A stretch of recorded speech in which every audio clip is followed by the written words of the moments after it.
Naghahanda ang ABS-CBN Corporation para sa malaking pagbabago sa 2026 matapos nitong tapusin ang ilang mahalagang broadcast agreement na maaaring baguhin ang paraan ng panonood ng mga Pilipino sa kanilang mga programa.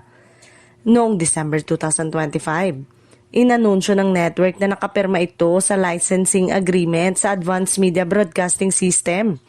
upang ipalabas ang Kapamilya Channel sa All TV simula January 2, 2026. Ang kasunduang ito ay nagmamarka ng pagbabalik ng mga pangunahing palabas ng ABS-CBN sa Channel 2 na matagal nang kilala bilang orihinal na frequency ng network bago ito mawala ng prangkisa noong 2020.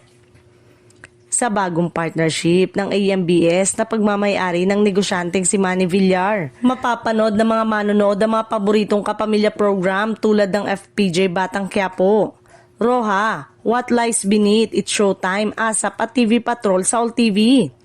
Nakikita ang hakbang na ito bilang isang estratehiya para mas mapalawak ang abot ng ABS-CBN hindi lamang sa cable at digital platform kundi pati na rin sa mainstream household sa Free TV.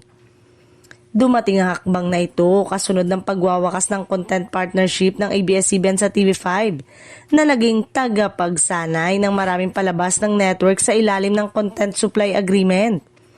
Bagamat matatapos ang TV5 deal sa January 2, 2026, kinumpirma ng ABS-CBN na natapos na ang kanilang obligasyon sa TV5 at MediaQuest Holding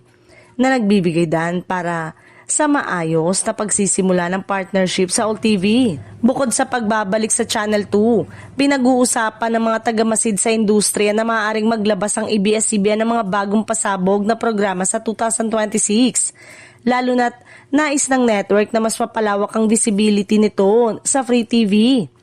Bagamat hindi pa opisyal na nailalabas ang lineup ng 2026, ang pinalawak na platform sa All TV at ang tuloy-tuloy na presensya sa A to Z at GMA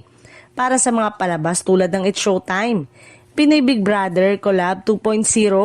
ay nagpapahiwatig na posibleng may mga sorpresa pang ihahayag sa simula ng taon.